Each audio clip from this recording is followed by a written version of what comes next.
En CSS, on peut ajouter de nombreux effets, que ce soit des bordures avec des traits continus, en tiré, en pointillé, on a beaucoup de choix. On peut même faire des bordures en 3D.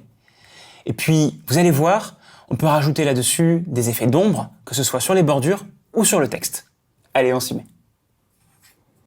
Alors commençons par les bordures. Il y a de nombreuses propriétés CSS, mais je préfère vous passer le détail et vous concentrer sur l'essentiel, la super propriété border. C'est celle que j'utilise tout le temps en pratique.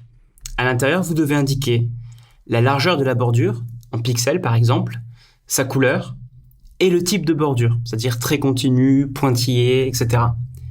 Voici par exemple ce que ça donne avec une bordure de 3 pixels bleu avec un trait continu. Solide, ici, signifie que c'est une bordure avec un trait continu, mais c'est un seul des types de bordures possibles. Voici d'autres types de bordures que vous pouvez tester. Vous pouvez aussi choisir d'afficher une bordure uniquement sur un des côtés.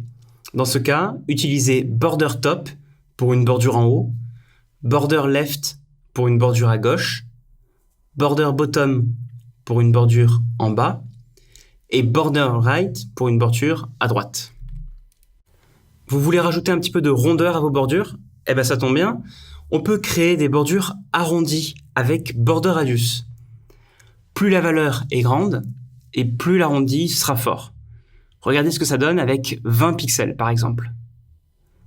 Sachez que vous pouvez créer aussi des courbes elliptiques en indiquant deux valeurs séparées par une barre oblique.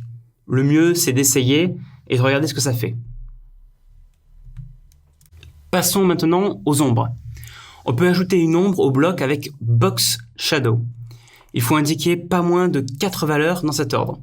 Le décalage horizontal de l'ombre, le décalage vertical de l'ombre, l'adoucissement du dégradé et la couleur de l'ombre. Essayons avec donc une ombre noire de 6 pixels, sans adoucissement pour commencer.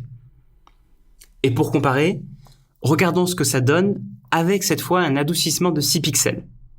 Et sachez qu'on pourrait mettre plus ou moins d'adoucissement si on le voulait. Vous voyez du coup que le dégradé est plus doux, peut-être plus agréable au regard. Mais bon, après, vous faites comme vous voulez, c'est votre site. Moi, je donne juste des possibilités. On peut faire la même chose aussi avec Text Shadow, et cette fois pour ajouter des ombres directement sur le texte, sur les lettres du texte. Les valeurs sont les mêmes, mais cette fois, c'est vraiment une ombre directement sur le texte, et non plus sur la boîte. Avec ce qu'on vient de voir, notre site commence à avoir une toute autre tête. Mais sachez-le, on peut faire encore beaucoup d'autres choses. Tenez, justement dans le prochain chapitre, je vous propose une petite surprise.